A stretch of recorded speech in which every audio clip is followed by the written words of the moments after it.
Hello, welcome, नमस्ते, स्वागत है आप सभी लोगों का आपके अपने YouTube चैनल नारायण कॉर्नर में। मैं नारायण आपका स्वागत करता हूं और आशा करता हूं कि आप सभी लोग स्वस्थ और सुरक्षित होंगे। पिछली वीडियो में मैंने होम लोन, पर्सनल लोन और बिजनेस लोन्स के बारे में बताया वो खास पॉइंट जो आपको उस लोन से डील करते हुए उससे पहले आपको ध्यान में रखनी चाहिए। आज की इस चौथी वीडियो में हम लोग डिस्कस करेंगे कि लोन अगेंस्ट प्रॉपर्टी।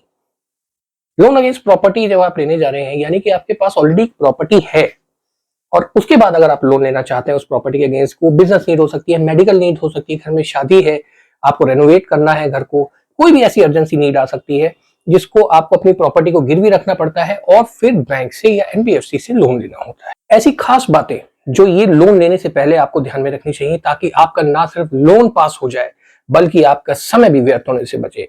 इस वीडियो में आगे वो सारी आपको जानकारियां मिलेंगी। प्लस आप कभी भी लोन लेने जा रहे हैं तो आपको ये पता होना चाहिए कि आपकी कैपेसिटी क्या है, आपकी प्रॉपर्टी की कैपेसिटी क्या है और डॉक्यूमेंटेशन की कैपेसिटी क्या है। ये सारी बातें हम इस वीडियो के अंदर डिस्कस करेंगे।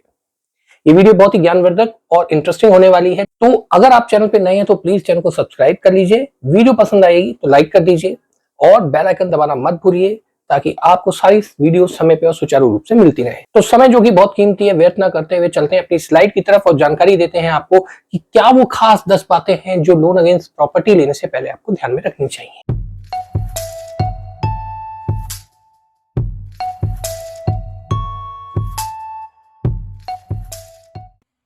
तो जनाब आ गए हैं हम अपनी स्लाइड पे और आज का जो विषय है जैसा कि आप देख रहे हैं लोन अगेंस्ट प्रॉपर्टी का है। तो लोन अगेंस्ट प्रॉपर्टी में हमें वो 10 कौन से पॉइंटर हैं उस पर हम चर्चा करते हैं। सबसे पहला पॉइंट आता है check your actual need and loan amount. देखिए यहाँ पे आप लोन अमाउंट और एक्चुअल नीड के बीच में आपको मालूम होना चाहिए एक्चुअल नीड आपकी क्या है। लोन अगेंस्ट आप प्रॉपर्टी ले रहे हैं तो प्रॉपर्टी आपके नाम पे है। अब यहाँ पे आपकी नीड क्या है, क्या आपकी नीड बिजनेस की है, बिजनेस एक्सपेंशन है, या फिर आपको रेनोवेशन के लिए चाहिए, आपको रेनोवेशन के लिए लोन लेना है, या फिर आपको कोई मेडिकल एक्सपेंसेस हैं उसके लिए भी आप लोन अगेंस्ट प्रॉपर्टी लेते हैं, मेडिकल एक्सपेंसेस है, या फिर आपके पास कोई और ऐसी चीज़ है जो परचेज करनी है या जो एक्सपेंडिचर है जो जनरल एक्सपेंडिचर आता है उसके लिए आपको चाहिए लोन। तो ये सबसे पहले आप अपनी नीड डिसाइड करें और इसके अगेंस्ट कितना लोन अमाउंट आपको चाहिए।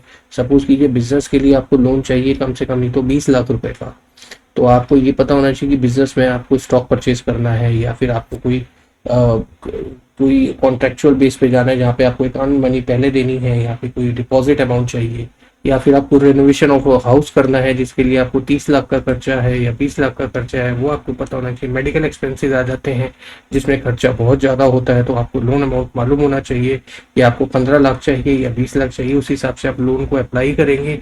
या फिर आपको कोई जनरल एक्सपेंडिचर है, अब इसमें से कोई दो चीजें भी आपकी मिक्स हो सकती हैं, तीन भी हो सकती है, जैसे बिजनेस के लिए भी चाहिए, रेनोवेशन भी कराना है और एक छोटा सा मेडिकल एक्सपेंडिचर भी। उसी हिसाब से आप अपनी प्रॉपर्टी की वैल्यू के हिसाब से लोन को अप्लाई करते हैं। तो यहाँ पे लोन अमाउंट डिसाइड करने के लिए आप अपनी नीड को पहले पता कर लें और फिर उसके बाद आप लोन अमाउंट को डिसाइड करके लोन अप्लाई करें।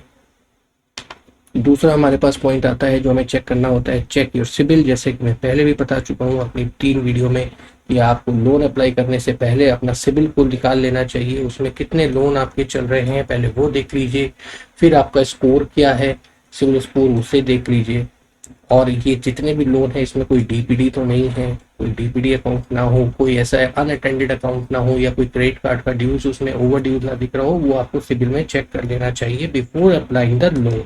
इसके अलावा आपका जो नेक्स्ट पॉइंट आता है वो आता है चेक योर फाइनेंशियल या सैलरी डॉक्यूमेंट। अब देखिए लोन अगेंस्ट प्रॉपर्टी यहाँ पे 2 लोग अप्लाई कर सकते हैं। पहला तो होता है जो आप सैलरीड हैं अगर आप, तो आप ही अप्लाई कर सकते हैं, या फिर आप SENP हैं या SEP हैं। SENP मतलब सेल्फ एम्प्लॉयड नॉन प्रोफेशनल, या फिर SEP यानी सेल्फ एम्प्लॉयड प्रोफेशनल। अब ये 2 कैटेगरी हमारे पास आ जाती है यहाँ पे। अब सैलरीड है तो आपको अपने डॉक्यूमेंट चेक करने चाहिए, जैसे आपकी सैलरी स्लिप हो गया, सैलरी सर्टिफिकेट हो गया, आपका फॉर्म 16 हो गया, राइट। ये फॉर्म 16 आपका इम्पोर्टेंट है, सैलरी स्लिप इम्पोर्टेंट है, या सैलरी सर्टिफिकेट जो भी आपको मिलता है ये डॉक्यूमेंट आपको लेने हैं। इसी तरीके से अगर आप बिजनेसमैन हैं तो आपको अपने फाइनेंशियल्स देखने हैं जो कि 3 साल के फाइनेंशियल्स होते हैं, राइट। और आपकी जो 3 साल के फाइनेंशियल्स में आपका ITR हो गया, आपका कंप्यूटेशन ऑफ इनकम हो गया, राइट। यहाँ पे आपका फॉर्म 26AS भी होता है, 26AS, राइट। और ITR कंप्यूटेशन यहाँ पे हो गया, आपका बैलेंस शीट हो गया, आपका प्रॉफिट एंड लॉस अकाउंट यहाँ पे आ जाता है। यहाँ पे भी आप अपना फॉर्म 26AS ले सकते हैं। फॉर्म 26AS एक्चुअली में सिर्फ आपके TDS को दिखाता है, इसलिए आप वो इनकम डॉक्यूमेंट में इंक्लूड कर सकते हैं। So these are the document which is required to get your income document. इस पे पहले भी वीडियो में बना चुका हूँ, आप वो डॉक्यूमेंटेशन की वीडियो को देख सकते हैं। चौथा पॉइंट हमारे पास आता है check your vintage proof. Vintage proof यहाँ पे देखिए, लोन अगेंस्ट प्रॉपर्टी में विंटेज आपको प्रूफ दिखाना पड़ता है। अगर आप सैलरीड हैं, या तो आप सैलरीड होंगे या फिर आप SENP होंगे, SENP या SEP, सेल्फ एम्प्लॉयड प्रोफेशनल, इन दोनों में ही आपको अपना विंटेज प्रूफ देना पड़ता है। मोस्ट प्रोबेबली जो लोन अगेंस्ट प्रॉपर्टी, अगर आप सैलरीड हैं तो आपको मिनिमम 2 ईयर्स का देना होता है कि आप 2 साल से वर्किंग हैं, और SENP में है तो आपको 3 ईयर्स का देना होता है, जिसमें आपको दिखाना पड़ता है कि आप पिछले 3 साल से कम बिजनेस कर रहे हैं। इस बिजनेस प्रूफ में आपको आप अपने कोई भी बिल्स वगैरह दे सकते हैं, आप अपनी रजिस्ट्रेशन प्रूफ दे सकते हैं। यहाँ पे अगर आप सैलरीड हैं तो आप अपना अपॉइंटमेंट लेटर दे सकते हैं, ज्वाइनिंग लेटर दे सकते हैं, या अगर आपने कुछ मल्टीपल जॉब्स चेंज करी हैं तो आप उनके रिलीविंग लेटर और ज्वाइनिंग लेटर भी दे सकते हैं। So this your vintage proof, मतलब आप कब से काम करते आ रहे हैं, ये अप्लाई करने से पहले आपको देखना होगा। The next point is check your MSME Form 16 and GST. If you are a self-employed or self-employed professional, तो आपको MSME जो है सर्टिफिकेट यहाँ पे अब हर बैंक आपको मैंडेटरी है, यानी कि MSME आपको देना पड़ेगा। फॉर्म, अगर आप सैलरीड हैं तो आपको फॉर्म 16 देना होगा। अगेन अगर आप SENP है तो GST सर्टिफिकेट आपको देना होगा। MSME जो है आपका एक रजिस्ट्रेशन प्रूफ में भी आ जाता है, ये रजिस्ट्रेशन प्रूफ भी है आपका MSME, और आपका बिजनेस विंटेज प्रूफ भी आ जाता है।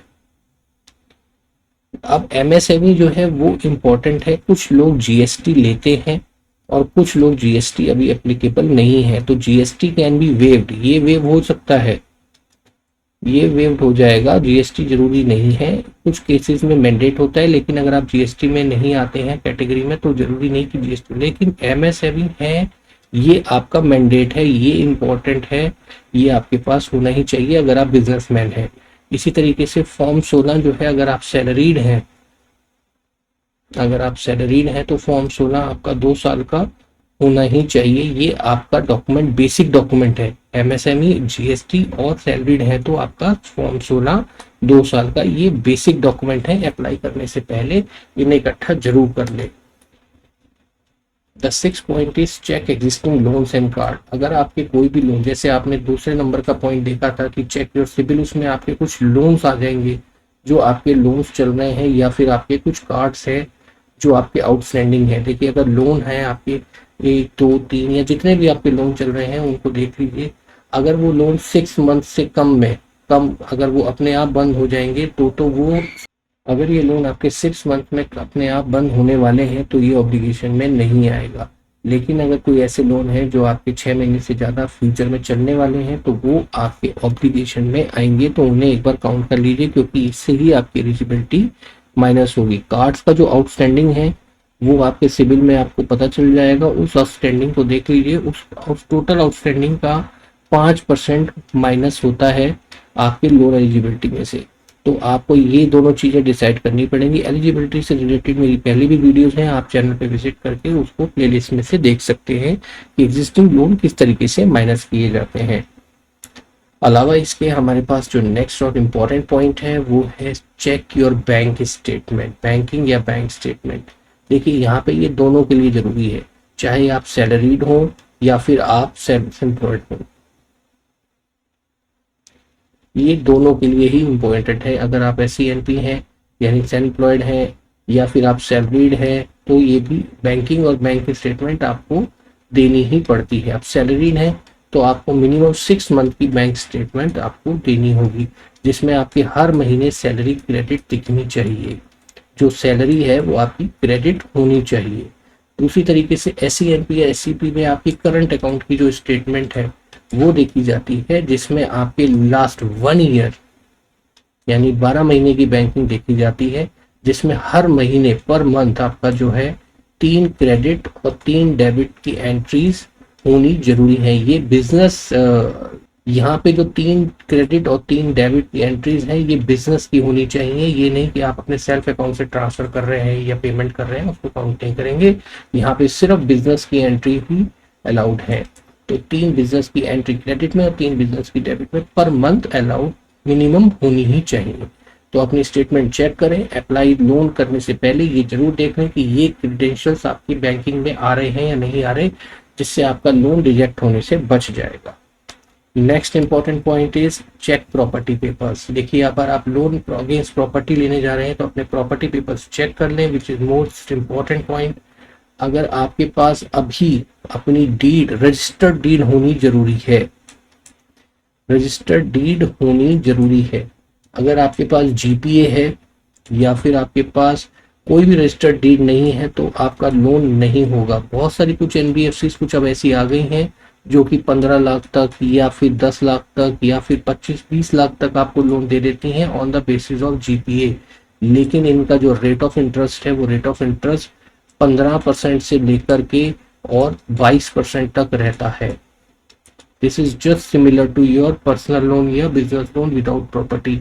तो आपको अपनी प्रॉपर्टी भी रखनी है, जीपीए है या रजिस्टर्ड डीड नहीं है, तो इतने हाई लोन पे आपको जाना पड़ सकता है, जो कि रेट ऑफ इंटरेस्ट भी ज्यादा होगा और लोन अमाउंट भी कम होगा। लेकिन अगर आपके पास रजिस्टर्ड डीड है तो आप नॉर्मली अच्छे रेट ऑफ इंटरेस्ट पे आप एक्वायर कर सकते हैं, जो कि 12% से लेकर के और तकरीबन 13 या 14% पर यह मैक्सिमम मिल जाता है। अगर आपकी प्रॉपर्टी की लास्ट 13 साल की 13 ईयर्स की चेन पूरी है, जिसमें कोई जीपीए नहीं है लास्ट 13 साल में, और जो ट्रांजैक्शन है वो ये सेल डीड के थ्रू हुई है या फिर वो 13 साल से आप ही के पास रजिस्टर्ड डीड है, तो आपको रेट भी अच्छा मिल जाएगा। प्लस अगर आपके पास सैंक्शन प्लान है, सैंक्शन प्लान या सैंक्शन मैप ऑफ प्रॉपर्टी जो आपकी बनी हुई है वो म्युनिसिपल कॉर्पोरेशन के द्वारा जो है वो आपका स्वीकृत हो चुका है मैप, राइट, जो प्रॉपर्टी है वो स्वीकृत हो चुकी है, तो आपको और अच्छा रेट मिल जाता है, जो कि 9.5% से लेकर के और आपका 11% के बीच का है इस समय। ये अच्छा रेट आपको मिल सकता है अगर आपके पास 13 साल की रजिस्टर्ड टू रजिस्टर्ड चेन है और सैंक्शन प्लान है आपके पास, जो कि वहाँ की लोकल म्युनिसिपल कॉर्पोरेशन से अप्रूव्ड है। तो ये अपने प्रॉपर्टी पेपर्स भी चेक कर ले, जो कि आपके लिए बहुत इंपॉर्टेंट है लोन अगेंस्ट प्रॉपर्टी अप्लाई करने से पहले। नेक्स्ट इंपॉर्टेंट पॉइंट आता है check your pre disbursement and post disbursement document. देखिए, प्री डिसबर्समेंट यहाँ पे जो पीडीडी है ये 2 होते हैं, एक होता है प्री और एक होता है पोस्ट, राइट। पोस्ट हमारे यहाँ इंपॉर्टेंट है लेकिन क्रिटिकल नहीं है। क्रिटिकल होता है हमारे पास प्री डिसबर्समेंट डॉक्यूमेंट। जब भी लोन डिसबर्सल होता है, डिसबर्सल से पहले कुछ डॉक्यूमेंट देने होते हैं। देखिए, जब आप लोन अगेंस्ट प्रॉपर्टी लेने जाते हैं तो आपको ओरिजिनल प्रॉपर्टी के पेपर पहले बैंक को देने होते हैं। ओरिजिनल प्रॉपर्टी पेपर पहले देने होंगे, तब आपको यहाँ पे लोन डिसबर्सल होगा। अलावा इसके कई और डॉक्यूमेंट हैं जो आपकी सैंक्शन कंडीशन है, जो सैंक्शन कंडीशन है वो अगर मेंशन है तो भी वो प्री डिसबर्समेंट डॉक्यूमेंट में ही आता है, उसके बगैर आपको चेक नहीं मिलेगा। आप ये ओरिजिनल प्रॉपर्टी के पेपर्स दे देते हैं, जो डॉक्यूमेंट्स आपको मांगे गए हैं, कंडीशंस अगर आप जो सैंक्शन कंडीशन है उसे फॉलो कर लेते हैं, तभी आपका वो लोन आगे आपको चेक मिलेगा। अब चेक मिल गया, उसके बाद भी कुछ पोस्ट डिसबर्समेंट डॉक्यूमेंट हो सकते हैं, जैसे कि आपको कोई परमिशन टू मॉर्गेज देनी है, पीटीएम जिसे कहते हैं, परमिशन टू मॉर्गेज, अगर वो प्रोवाइड करनी है तो उसके लिए आपको 90 डेज का टाइम मिलता है, राइट। इसके अलावा और भी कोई अगर ऐसी कंडीशन है जो आपको देनी है तो वो आप अपनी सैंक्शन कंडीशन चेक कर लें, अपनी लीगल रिपोर्ट चेक कर लें। इन दोनों ही रिपोर्ट्स में आपको आपकी जो pre disbursement and post disbursement conditions हैं लीगल से रिलेटेड और कोई अदर रिलेटेड कंडीशंस हैं वो सैंक्शन कंडीशन में आएंगी, और लीगल से रिलेटेड हैं तो वो लीगल रिपोर्ट में आएंगी। तो ये you must be check this before the disbursement और बिफोर द अप्लाइंग लोन, कि आपकी प्री डिसबर्सल और पोस्ट डिसबर्समेंट डॉक्यूमेंट में क्या क्या चीजें हैं।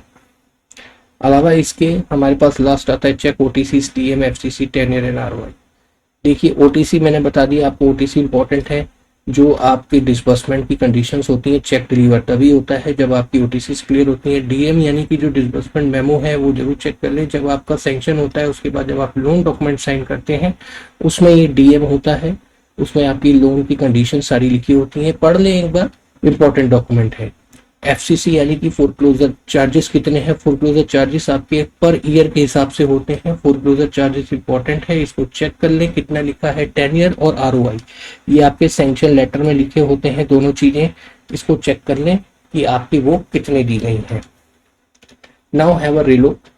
हमारे पास सबसे पहले जो 10 पॉइंट थे लोन अप्लाई करते समय, वो है check your actual need and loan amount, जो हमने डिस्कस किया। चेक योर सिबिल, आपको सिबिल अपना पहले से निकाल लेना चाहिए। चेक योर फाइनेंशियल सैलरीड और सेल्फ एम्प्लॉयड के जो डॉक्यूमेंट है हमें लोन अप्लाई करने से पहले ही गैदर करने होते हैं। चेक योर विंटेज प्रूफ, ये भी हमें लोन अप्लाई करने से पहले लेना पड़ेगा।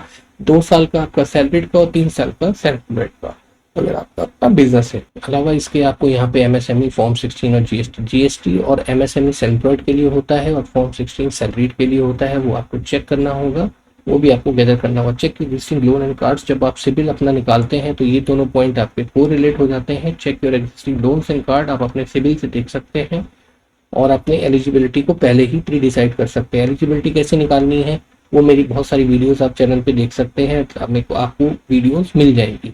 Check your banking and bank statement, salaried के केस में 6 महीने की और सेल्फ एम्प्लॉयड के केस में 1 साल की बैंकिंग निकालना जरूरी है। अब इसमें सैलरीड को अपनी सैलरी जो सैलरी स्लिप में है वो वैसी ही आनी चाहिए और 3 क्रेडिट और डेबिट एंट्री सेल्फ एम्प्लॉयड के लिए जरूरी है। चेक योर प्रॉपर्टी पेपर्स, मैं बता चुका हूँ कि आपको प्रॉपर्टी के पेपर्स अपने चेक कर लेने चाहिए और इधर डीड है क्या है, सारी लास्ट 13 साल की चेन आपकी पूरी है या नहीं है। Check your pre disbursement post disbursement document, ये बहुत इंपॉर्टेंट पॉइंट है। जो डॉक्यूमेंट आपको डिसबर्समेंट से पहले देने होते हैं उसके बगैर चेक नहीं मिलेगा। And check your OTC DM FCC tenure and ROI, ये सारे 10 पॉइंट थे जो लोन अप्लाई करने से पहले हमारे लिए मैंडेट है और हमें पता होने चाहिए कि आपका लोन रिजेक्ट होने से बच जाए। तो जनाब देखा आपने, ये थी वो खास बातें जो बहुत ही एनालाइज करने के बाद, अन्वेषण करने के बाद मैं आपके सामने प्रस्तुत कर रहा था कि किस तरीके से ऐसी खास 10 पॉइंट हो सकते हैं जिसपे आपको ध्यान रखना चाहिए। यही वो खास बातें हैं जो आपके केस को रिजेक्ट भी कर सकती हैं। यही वो खास बातें हैं जिनको अगर आप ध्यान में रख के प्रोसीड करते हैं तो आपके ना सिर्फ समय की बचत होगी बल्कि आप एक राइट ऑर्गेनाइजेशन में अपने लोन को अप्लाई कर पाएंगे। अगली वीडियो में मैं आपके सामने पीडी से रिलेटेड यानी कि पर्सनल डिस्कशन, जब हम कोई लोन लेते हैं तो कई बार फोन पे या फिजिकली बैंक ऑफिशियल्स आते हैं आपसे मिलने के लिए, तो वो कैसे प्रिपेयर की जाती है और उसमें क्या खास बातें हैं ध्यान में रखने वाली, वो मैं आपके सामने लेके आऊंगा। बहुत ही इंपॉर्टेंट वीडियो है। अगर आप चैनल पे नए हैं तो प्लीज चैनल को सब्सक्राइब कर लीजिए। हमारी इस सारी जानकारी को लाने में थोड़ी बहुत मेहनत लगती है, हमारे भी एफर्ट है उसको, अगर आप कुछ हमें प्रोत्साहन देना चाहते हैं तो प्लीज चैनल को सब्सक्राइब कर लीजिए और वीडियो को लाइक करना मत भूलिए। बेल आइकन दबा दीजिए जिससे आपको इसी तरीके की रोचक सारी जानकारियां और इंटरेस्टिंग ज्ञानवर्धक जानकारियां समय पे मिलती रहे। और साथ ही कमेंट भी जरूर करिए अगर आप किसी और रिलेटेड जानकारी को चाहते हैं कि वो आप तक पहुंचे या हम उसको आप तक प्रस्तुत करें अधिक अन्वेषण के साथ, तो प्लीज कमेंट करके हमें वो टॉपिक बताइए ताकि मैं और मेरी टीम उस पर वर्क करके आपके लिए पूरी जानकारी एकत्रित करके ला सके। तो आज की वीडियो में बस इतना ही, मिलते हैं अगली वीडियो में, तब तक अपना ख्याल रखिए, सुरक्षित रहिए। जय हिंद।